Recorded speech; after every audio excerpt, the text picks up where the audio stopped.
가깝다는 이유로 상처가 되는 날. 요즘은요, 문득 그런 생각이 자주 듭니다.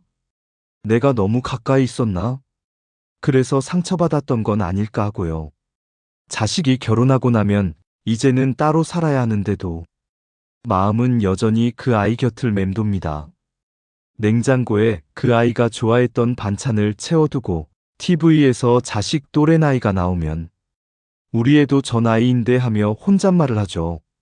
그리고 전화기를 바라보며 생각합니다. 오늘은 먼저 연락해 올까? 지난번에도 내가 먼저 했으니까 이번엔 기다려볼까? 그렇게 하루가 지나고 이틀이 지나고 어느새 마음속엔 말 못할 서운함이 자리를 잡습니다. 이럴 줄 몰랐습니다. 자식 키워놓고 그 아이와 거리가 생길 줄은요. 가끔은 너무 외롭고 가끔은 너무 섭섭하고 그러다 보면 괜히 화가 나기도 합니다. 내가 뭘 그렇게 잘못했나? 내가 뭘 그렇게 부담스럽게 했다고. 하지만 또 한편으로는 혹시 내가 너무 가까이 갔던 건 아닐까? 그런 생각도 스멀스멀 올라오죠. 우린 오랜 시간 동안 가까운 것이 좋은 관계다. 자식과는 끈끈해야 한다고 배워왔습니다. 근데 말이에요, 이제는 시대도 마음도 바뀌었더라고요. 가깝다고 다 좋은 건 아니고, 멀다고 다 나쁜 것도 아니고요. 어쩌면 조금 떨어져서 조용히 바라보는 것이 진짜 어른의 사랑일지도 모릅니다. 오늘 이 시간을 빌려 그 거리를 함께 이야기해 보려 합니다. 붙잡지 않아도, 간섭하지 않아도 서로를 향한 마음은 그대로일 수 있는 방법. 그렇게 우리는 자녀와 함께 산다는 것이 마냥 행복하지만은 않다는 걸 서서히 깨닫게 됩니다. 그중 가장 먼저 상처로 다가온 것은 바로 며느리와의 거리였습니다. 자녀와의 건강한 거리. 그 적당한 간격에 대해 천천히 그리고 깊이 있게 이야기 나눠보겠습니다. 시작과 함께 구독과 좋아요를 눌러주세요. 삶에 도움이 되는 영상을 더 빠르게 받아보실 수 있습니다. 바로 시작하겠습니다. 자식이 독립해도 부모 마음은 그 자리에. 이젠 제법 시간이 흘렀습니다. 그 아이가 결혼해서 집을 나간 지 벌써 몇 해가 넘었죠. 예전엔 밥은 먹었니? 추운데 옷은 따뜻하게 입고 다니고, 차 조심해, 사람도 조심하고, 그렇게 하루에도 몇 번씩 습관처럼 물었습니다. 그 아이가 내 곁에서 자라던 그 시간엔 그런 말들이 사랑이었고, 일상이었고, 내 존재의 이유였으니까요. 그런데 말입니다. 이제는 그런 말 하나 하는 것도 조심스럽습니다. 문자 하나 보내기 전에도 이거 너무 잔소리처럼 보이지 않을까? 혹시 또 간섭이라고 생각하지 않을까? 고민하고 또 고민하게 되죠. 어느 순간부터 우리의 관계는 가까운 사이인데도 먼 사이처럼 느껴지기 시작했습니다. 자식은 자식대로 바쁘고 부모는 부모대로 외롭습니다. 그 둘 사이에 흐르는 공기, 그게 어쩌면 정막이라는 이름일지도 모르겠습니다. 독립이라는 단어는요, 참 멋진 말이기도 하지만 어쩌면 너무 단호한 말 같기도 합니다. 자식이 독립하면 이제는 그 아이가 알아서 살면 되는 거니까 부모는 그저 지켜봐야 하는 거겠죠. 하지만 부모 마음이라는 게 어디 그렇습니까? 그저 똑같습니다. 오늘은 뭐 먹었는지, 몸은 괜찮은지, 혹시 다투진 않았는지, 그 아이 나이가 몇이든 우리에겐 여전히 내 아이일 뿐이죠. 그렇다 보니 그 아이가 집에 다녀간 날엔 그 방에 남은 체온이 며칠이고 사라지질 않습니다. 머리맡에 두고 간 양말 하나, 식탁 위에 남긴 손주 과자 부스러기 하나조차 괜히 눈물 나도록 고맙습니다. 그래도 내 삶에 찾아와 주는 사람이 있다는 것, 그게 얼마나 큰 위로인지 자식은 아마 모를 겁니다. 하지만 그 마음이 너무 커지면 때로는 자식에게는 부담이 되기도 하더군요. 엄마, 나도 내 생활이 있어. 그냥 좀 믿고 기다려줘. 그 말이 서운하기도 했지만 맞는 말이었습니다. 그 아이는 이제 누군가의 남편이고, 누군가의 아내고, 또 누군가의 부모니까요. 그 삶의 무게를 우리가 다 알 수는 없겠지만, 이제는 이해하려고 노력해야겠다는 생각이 듭니다. 그래서 요즘은 그 아이의 삶을 도와주기보단 존중하려 합니다. 연락이 뜸해도 너무 서운해하지 않으려 하고요. 주말에 안 온다고 해도 섭섭하다는 말 대신 잘 쉬어라는 말로 바꿔보려 노력 중입니다. 사실은 혼잣말처럼 내가 널 얼마나 그리워하는 줄 아니? 이런 말 한번 해보고 싶지만 그 말마저도 조심스럽습니다. 왜냐면 그 아이에게 짐이 되고 싶진 않거든요. 부모와 자식 사이의 사랑은 말하지 않아도 전해지는 거라고 믿고 싶습니다. 그래서 오늘도 이 마음 그대로 그 아이가 행복하기를 바라며 조용히 하루를 건너갑니다. 그리고 아주 멀찍이서 기도합니다. 내가 너무 가까이 가지 않아서 너의 날갯짓이 더 자유롭기를. 그 아이가 잘 살기를 바랐지만 어느 순간부터는 어떻게 지내는지도 몰라야 마음이 편하다는 걸 알게 됐습니다. 연락조차 편하지 않은 이 거리 두 번째 이야기는 연락의 거리입니다. 며느리와의 거리, 아들의 마음보다 어려운 것, 아들을 시집 보냈다는 말, 이제는 제 마음속에 또렷이 새겨진 말이 되었습니다. 처음엔 그 말을 듣고 웃었어요. 딸을 시집 보내는 거지, 아들은 장가가는 건데 왜? 그렇게 생각했거든요. 그런데요, 살다 보니 알겠더라고요. 정말 아들도 시집 보낸 거였구나 하고요. 아들이 결혼한 날, 저는 그저 새 식구가 하나 늘었다는 마음이었어요. 이제부터는 며느리에게도 친정처럼 느껴지도록 편하게 해주고 싶었죠. 그래서 처음엔 일부러 자주 연락했습니다. 명절만이 아니라 평소에도 반찬해서 보냈고요. 아들 퇴근 시간 맞춰 음식도 해다 나르고 혹시 며느리가 서툴면 알려주기도 했습니다. 그런데 어느 날부터인가 그 애가 조금씩 말을 아끼더군요. 처음에는 제가 뭘 잘못했나 싶었지만 시간이 지나면서 깨달았습니다. 그 애는요, 제가 좋은 시어머니가 되려는 게 부담스러웠던 거였습니다. 아마도 그냥 내버려 두는 걸 원했나 봅니다. 처음엔 너무 서운했어요. 내가 뭘 그렇게 잘못했지? 난 그저 도와주려 한 건데. 근데 가만히 생각해 보니 그 아이 입장에서는 자기만의 가정이 생겼고 그 안에서 주도권을 갖고 싶었겠죠. 제가 무심코 했던 말 한마디, 이건 이렇게 해야지. 우리 아들 어릴 땐 이렇게 했는데. 그 말들이 그 아이에겐 상처였을 수도 있다는 걸 이제야 알겠습니다.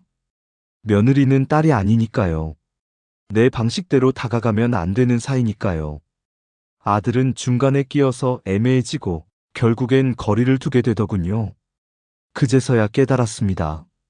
아들을 오래 보려면 며느리와의 거리를 잘 지켜야 한다는 걸요. 가까이가 아니라 편안하게, 친근함이 아니라 존중을 주는 것이 더 필요하다는 걸요. 그 뒤로는요, 제가 먼저 연락을 줄였습니다. 가고 싶어도 먼저 물어보고, 보내고 싶어도 괜찮을까? 묻고요. 그랬더니 신기하게도 며느리 쪽에서도 먼저 연락이 오는 날이 생기더라고요. 어머니, 그 반찬 진짜 맛있었어요. 이번엔 저희가 가도 될까요? 그 한마디가 정말 오래도록 가슴을 따뜻하게 하더군요. 거리를 둔다고 사이가 멀어지는 건 아니었습니다. 오히려 적당히 떨어져 있으니까 그 애가 제 마음을 편하게 느끼게 된 거죠. 사실 며느리와의 관계는요, 정답이 없는 것 같아요. 다만 분명한 건 하나 있었습니다. 그 애가 내 편이 되길 바란다면 내가 먼저 그 아이의 편이 되어야 한다는 것. 아들의 사랑을 독점하려 하지 않고 며느리의 삶을 존중할 수 있을 때 진짜 가족이 되는 거더라고요. 이제는 며느리를 내 딸처럼 생각하기보다 내가 편한 어른으로 남으려 합니다. 기대하지 않고 바라지 않고 다만 그 아이의 곁에서 따뜻한 시선으로 바라볼 수 있는 그런 사람. 그게 아들을 오래 볼 수 있는 가장 현명한 거리라는 걸 조금은 늦게 알았지만 그래도 이제라도 알게 되어 다행입니다. 자식을 향한 마음은 참 복잡합니다. 직접 연락하는 게 불편하면 그 아이를 지켜보는 또 다른 창이 필요하죠. 그 창이 바로 손주였습니다. 이번에는 손주 육아라는 이름의 거리, 함께 살펴보려 합니다. 손주 육아, 사랑으로 하되 책임은 내려놓기. 손주라는 존재는 참 말로 다 못할 만큼 사랑스럽습니다. 처음 그 아이를 품에 안았을 때 심장이 뛰던 그 순간을 저는 아직도 잊지 못합니다. 작은 손, 오동통한 볼, 잘 웃지도 못하는 표정을 보며 우리 아이가 이런 아이를 낳았구나. 뭉클한 감정이 밀려왔죠. 그때는 몰랐습니다. 이 사랑이 때론 무게가 될 수 있다는 걸요. 처음엔 봐주는 것이었는데 어느새 맡기는 것이 되어 있었고 기꺼이 도왔던 일들이 하루하루 반복되면서 제 일상이 사라지기 시작했습니다. 자식도 바쁘고 며느리도 일하고 어쩔 수 없다는 건 알지만요. 오늘도 봐줘야지라는 말 앞에서 제 삶은 점점 뒷전으로 밀려났습니다. 말은 못했지만 허리는 점점 아팠고 무릎은 시큰거렸고 가슴속엔 이상하게 서운함이 쌓였습니다. 엄마, 애 좀 봐줘. 오늘 회의가 늦게 끝나. 급하게 나가야 해. 그 말들이 죄는 아니지만 자꾸 들을수록 제 삶은 자꾸 작아지더라고요. 그리고 어느 날 손주가 울고 보채는데 제가 그 아이를 달래면서도 내가 왜 이렇게까지 해야지? 그런 생각이 들었습니다. 그 순간 너무 죄스러웠습니다. 그렇게 사랑스러운 손주를 보면서 그런 생각을 하는 제가 밉기도 했고요. 그런데 말입니다. 그게 잘못된 마음은 아니었습니다. 저도 사람이고 저도 이제는 지친 몸을 안고 사는 나이인데 누구처럼 날마다 웃을 수도 없고 언제나 괜찮을 수도 없는 거더라고요. 그 이후로 저는 마음을 조금씩 내려놓기 시작했습니다. 육아는 도와줄 수는 있지만 제가 책임질 수는 없다고요. 아이를 낳은 건 자식이니까 그 책임도 그들에게 있다는 걸 조금씩 말로, 행동으로 전하기 시작했습니다. 처음엔 서먹했죠. 엄마 왜 그래? 예전 같지 않네. 그 말 들으면서 속상하긴 했지만요. 조금 시간이 지나니까 자식들도 이해하더라고요. 엄마가 언제까지나 힘들게 도와줄 수 없다는 걸 이제는 알게 된 거죠. 그렇게 거리를 둔 뒤 손주를 보는 눈빛도 달라졌습니다. 이전엔 내가 돌봐야 할 아이였는데 이제는 함께 시간을 보내는 아이가 되었거든요. 함께 놀다가 힘들면 말할 수 있고 몸이 안 좋을 땐 미룰 수도 있고 무리하지 않아도 된다는 걸 저 스스로 허락한 겁니다. 그리고 놀라운 일이 생겼습니다. 오히려 손주와의 사이가 더 편안해졌습니다. 제가 억지로 뭘 하지 않으니까 자연스럽게 웃고 자연스럽게 사랑할 수 있더라고요. 그러다 손주가 갑자기 이러는 거예요. 할머니랑 노는 게 제일 좋아. 그 말 한마디에 눈물이 핑 돌았습니다. 제가 무리하지 않아도 사랑은 전해질 수 있다는 걸, 책임을 내려놔도 관계는 더 단단해질 수 있다는 걸 그 아이가 가르쳐 준 겁니다. 사랑이라는 이름으로 무리하지 않아도 됩니다. 가끔은 도와줄 수 없어 미안하다가 아니라 지금은 힘들어서 쉬고 싶다는 말도 사랑이라는 표현일 수 있거든요. 손주 육아는 해주는 게 아니라 함께하는 것입니다. 그리고 그 안에서 나의 건강도 나의 삶도 지켜내야 진짜 할머니로 오래 남을 수 있습니다. 책임은 내려놓되 사랑은 꼭 아는 채로. 그게 지금의 우리에게 필요한 자세가 아닐까요? 손주를 키우면서 느꼈습니다. 가까운 사람일수록 고맙다는 말 한마디가 이렇게 어려울 수 있다는 걸요. 그래서 더욱 중요한 것이 말보다 침묵입니다. 다음 이야기는 말 대신 건네는 침묵의 거리입니다. 연락 문제, 자주 하면 귀찮고 안 하면 서운한 이 마음. 그날 딸이 집에 다녀간 뒤였습니다. 설거지를 하다 말고 문득 이런 생각이 들었죠. 왜 나는 오늘 그 아이에게 아무 말도 못했을까? 이제는 무슨 말을 꺼내는 것도 조심스러워졌구나. 요즘은요, 휴대폰 화면을 몇 번이나 켰다 껐다 합니다. 새로운 문자 하나, 부재중 전화 하나 없나 싶어. 괜히 배터리만 닳도록 화면을 들여다보게 되죠. 자식이 독립하고 나서는 하루하루가 조금 더 조용해졌습니다. 전화벨이 울리지 않는 집, 톡 알림도 없는 휴대폰. 처음엔 그런 고요함이 참 낯설었습니다. 이전에는요, 엄마, 나 지금 간다. 엄마, 점심 뭐야? 엄마, 이따가 좀 데리러 와줘. 그렇게 하루에도 몇 번씩 제 이름을 부르던 아이였는데요. 이제는 그 아이가 먼저 전화를 해오는 날이 한 달에 몇 번이나 될까요? 물론 바쁘다는 거 압니다. 일하느라 정신없고 아이 키우느라 숨 쉴 틈도 없고 요즘 세상 살아내는 게 보통 일이 아니라는 거 잘 압니다. 그래서 이해하려고도 합니다. 연락이 없다고 해서 사랑이 없다고 생각하진 않으려 노력도 하죠. 그런데요. 그래도 가끔은 섭섭합니다. 내가 먼저 전화를 하면 왜? 그 짧은 반응에 마음이 덜컥 주저앉습니다. 왜라니 그냥 목소리 듣고 싶어서인데 그 말을 삼키고 괜히 대충 웃으면서 전화를 끊습니다. 그 다음부터는 전화를 걸기 전 망설이게 되더라고요. 또 내가 먼저 하면 귀찮아하진 않을까? 혹시 방해되는 건 아닐까? 그래서 기다려봅니다. 이번에는 그 아이가 먼저 전화해 주길. 엄마, 밥은 드셨어요? 그 말 한마디면 그날 하루가 따뜻해질 텐데요. 하지만 또 하루가 지나고 이틀이 지나고 그렇게 한 주가 가도 전화는 오지 않습니다. 마음속에선 내가 너무 집착하는 건가 싶기도 하고 또 한편으로는 내가 너무 외로워졌구나 싶기도 합니다. 문득 그런 생각도 들었습니다. 예전엔 그 아이가 제 삶의 중심이었는데 이제는 제 중심이 흔들려 버렸구나. 그래서 연락이 끊긴 게 아니라 삶이 달라진 거라는 걸 이해해 보기로 했습니다. 그 아이의 하루는 회사 일, 육아, 부부관계, 친구들, 생활비, 계획들, 참으로 많은 것들로 채워져 있더군요.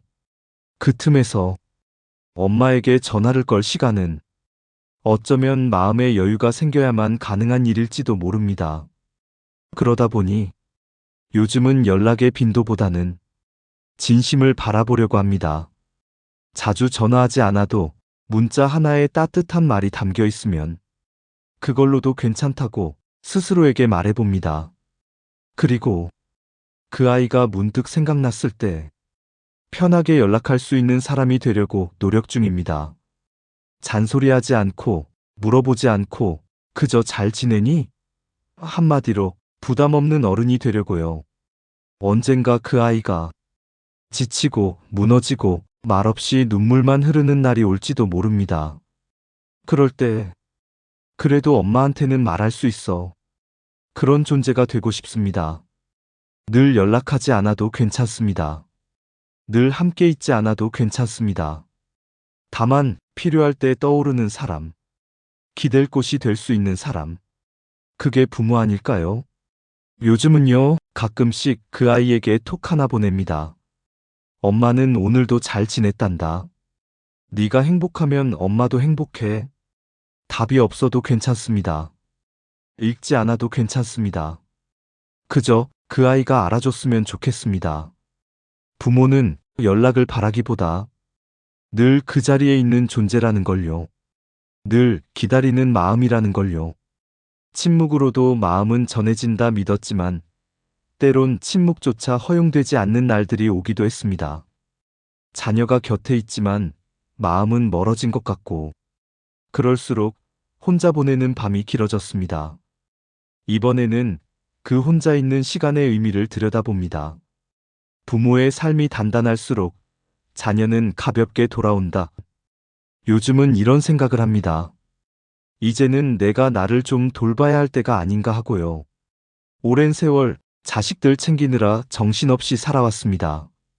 입에 뭐라도 넣어야 할까? 감기라도 걸리면 어쩌나? 늦게 들어오면 그 이유가 뭐였을까? 그런 걱정으로 하루를 시작하고 또 그런 걱정으로 하루를 마무리했죠. 그런데요, 이제는 그 아이들이 누군가의 엄마 아빠가 되어 살아가고 있습니다. 그제야 문득 나는 그동안 뭘 했나? 내 삶은 어디 있었나? 허전함과 함께 알 수 없는 외로움이 밀려오더군요. 자식들은요, 정말 열심히 살고 있어요. 그 삶을 응원해주고 싶습니다. 그런데 응원이라는 게 내가 무언가를 해줘야만 가능한 건 아니더군요. 때로는 내 삶을 멋지게 살아가는 모습만으로도 자식에게 큰 힘이 될 수 있습니다. 예전에는요, 엄마는 아무것도 안 해. 그냥 집에만 있어. 그 말을 아무렇지도 않게 했습니다. 그게 당연하다고 생각했거든요. 그런데 그 말이 자식들에게는 때로 무거운 짐이 된다는 걸 늦게야 알게 되었어요. 엄마가 내 삶 말고는 아무것도 없구나. 그 무게가 자식들에게는 부담이 되더라고요. 그래서 요즘은 내 삶을 다시 채워보려 합니다.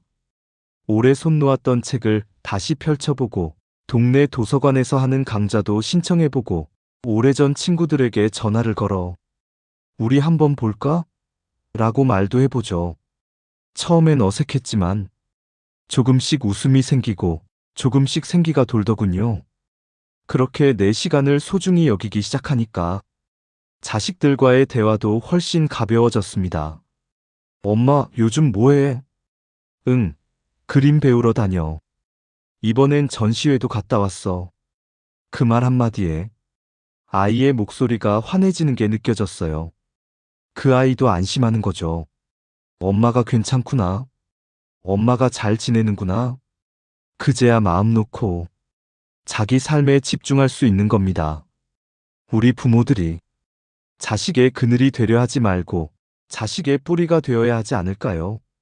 단단히 뿌리 내린 나무 아래에서 자식들은 비로소 마음껏 날아갈 수 있습니다. 그 뿌리가 흔들리면 그 나무도 불안해지는 거니까요. 이제는 자식에게 의지하지 않아도 내 삶이 충만했으면 좋겠습니다. 내 하루가 바쁘고, 내 하루가 즐겁고, 내 하루가 의미 있게 채워질 때, 그제야 자식이 내게 다가와도 서로가 편안할 수 있는 것 아닐까요? 우리가 바라는 건 자식이 자주 오는 것도 늘 연락하는 것도 아닐지 모릅니다. 정말 바라는 건 내가 나답게 잘 지내고 있다는 걸 그 아이가 느끼는 것, 그 한 가지일지도요. 그리고 그런 부모의 모습이 아이에게 또 다른 희망이 되리라 믿습니다. 엄마는 혼자서도 잘 지내. 엄마는 엄마 인생이 있어. 그 말이 그 어떤 말보다 자식의 마음을 가볍게 해줄 수 있습니다. 그렇게 단단한 부모가 되어 그 아이들이 내게 힘들 때든 기쁠 때든 가볍게 그리고 자연스럽게 돌아올 수 있도록 말이죠. 그게 이제 우리가 해야 할 진짜 부모의 역할이 아닐까요? 고요한 저녁을 보내다 문득 이런 생각이 들었습니다. 혹시 내가 너무 가까이 다가가 버린 건 아닐까? 자식을 위한다는 마음이 때로는 그들의 자유를 침해하기도 했겠구나. 마지막 6번째 이야기는 그 거리를 인정하는 용기에 대한 이야기입니다. 좋은 부모란 때로는 멀찍이 바라보는 사람입니다. 엄마는 늘 뭘 기대하고 있잖아. 아들이 어느 날 그렇게 말했어요. 그때 알았습니다. 내가 무심코 내민 관심이 때로는 무게였다는 걸요. 가끔은 그런 순간이 있습니다. 아무 말도 하지 않고 그저 조용히 바라보는 것밖에 할 수 없는 순간 말이에요. 자식이 실수를 했을 때, 그 선택이 분명히 힘든 길일 때 조언해주고 싶고, 정말 그러지 말라고 말리고 싶은데도 입을 다물어야 할 때가 있습니다. 왜냐하면요, 그 아이는 이제 자기 인생의 주인공이기 때문입니다. 우리 마음은 그 아이가 상처받을까봐, 넘어질까봐, 실패할까봐 두렵죠. 그래서 내가 해봤으니까라는 이유로 미리 방향을 알려주고 때론 나서서 정리해주려 합니다. 하지만 정작 그 아이는 스스로 넘어져 보지 않으면, 배우지 못하고 스스로 책임지지 않으면 잘하지 못하더군요. 그런데요, 그걸 모른 채 계속 도와주다 보면 우리는 어느새 편한 어른이 아니라 답답한 간섭꾼이 되어 있었습니다. 그게 참 슬펐습니다. 나는 도와주고 싶은데 그 마음이 부담이 된다는 사실이요. 그래서 그때부터 거리를 두는 법을 배우기 시작했습니다. 가까이 가지 않아도, 말을 많이 하지 않아도 내 마음은 그대로일 수 있다는 걸 조금씩 배워가기 시작했습니다. 그런데 그게 참 어렵습니다. 보고 있어도, 도와주고 싶어도 입을 꾹 다물고 그저 지켜보는 건요, 가만히 있는 게 아니라 오히려 가장 큰 사랑이라는 걸 시간이 지나고 나서야 알게 되었습니다. 그 아이가 힘들어도 먼저 도움을 요청할 때까지 기다리고, 실수해도 내색하지 않고 웃어주고, 속상해도 다그치지 않고 등만 토닥이는 일. 그건 강한 부모가 아니면 하기 어려운 일이라는 걸요. 그래서 이제는 좋은 부모란 가까이 있는 사람이 아니라 멀찍이서 조용히 바라보는 사람이라고 말하고 싶습니다. 가끔은 그 아이의 뒷모습만 봐도 마음이 찢어질 듯 아플 때가 있습니다. 하지만 그 아이가 자기 길을 걸어가고 있다는 사실이 결국은 나를 위로해주죠. 그 아이가 힘들 때 내 생각이 나고 내 말이 떠오르고, 그래, 엄마 말이 맞았지. 그 한마디를 마음속으로라도 할 수 있다면 그걸로 충분하다는 생각이 들었습니다. 요즘은요, 그 아이의 삶을 멀리서 바라보는 일이 제 삶의 가장 중요한 일 중 하나가 되었습니다. 더 이상 무언가 해주지 않아도, 도와주지 않아도 그 아이의 길을 응원할 수 있다면 그게 지혜로운 부모 아닐까요? 가까이 있는 사랑은 때로는 쉽게 상처를 줍니다. 하지만 적당한 거리에서 주는 사랑은 오래도록 따뜻합니다. 이제는 그 따뜻함이 내 삶이 되었으면 좋겠습니다. 그 아이에게 부담이 되지 않고 늘 떠오르면 편안한 사람, 늘 생각나면 따뜻한 사람, 그런 부모가 되고 싶습니다. 좋은 부모란 항상 함께 있는 사람이 아니라 항상 거기 있는 사람입니다. 아무리 시간이 흘러도, 아무리 거리가 생겨도 그 자리에 여전히 머물러 있는 사람, 언제든 돌아올 수 있는 그늘 같은 사람. 그게 지금의 저, 그리고 당신이 될 수 있다면 우리는 참 잘 살아낸 인생 아닐까요? 결국 사랑은 거리를 두는 연습이라는 걸 알게 되었습니다. 너무 가깝지도 너무 멀지도 않게, 이제는 그 아이의 인생을 바라보는 조용한 응원자가 되려 합니다. 그리고 그 마음을 담아 마지막 이야기를 전합니다. 오래 보려면 가까이 말고 적당히, 살다 보면 사람 사이에는 가까워서 생기는 문제들이 있습니다. 말을 너무 자주 하다 보니 어느 순간부터 그 말이 상처가 되기도 하고, 자주 만나다 보니 조금만 틀어져도 더 깊은 오해가 생기기도 하죠. 그게 참 가족 사이에서도 예외는 아닙니다. 우린 자식과 언제나 붙어 있어야 한다고 생각했습니다. 늘 연락해야 하고, 늘 관심 가져야 하고, 늘 도와줘야 한다고 믿었죠. 하지만 이제는 알게 되었습니다. 늘 가까이 있는 것이 꼭 좋은 건 아니라는 걸요. 적당한 거리에서 서로를 바라볼 수 있을 때 오히려 관계는 더 단단해지고 서로의 존재가 더 귀하게 느껴지더라고요. 그 아이가 웃고 있을 때 내가 꼭 거기 있지 않아도 좋습니다. 그저 그 웃음의 배경 속에 제가 함께 있다는 느낌만 있으면 충분하니까요.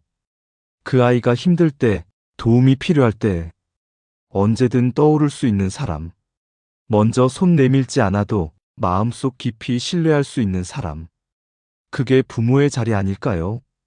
우린 이제 자식의 삶을 살아주는 사람이 아니라 자식의 삶을 묵묵히 응원하는 사람이 되어야 합니다. 간섭 대신 신뢰를, 집착 대신 존중을, 기대 대신 응원을 보내는 거죠. 가끔은 기다리다 지쳐서 서운할 때도 있고, 가끔은 한마디 말에 눈물 날 만큼 외로울 때도 있습니다. 하지만 그 모든 감정을 그대로 끌어안고서 한 걸음 물러서 있을 줄 아는 것, 그것이 우리가 살아낸 세월이 준 지혜 아닐까요? 가까운 사이일수록 더 조심해야 합니다. 오래 보고 싶다면 더더욱 그래야죠.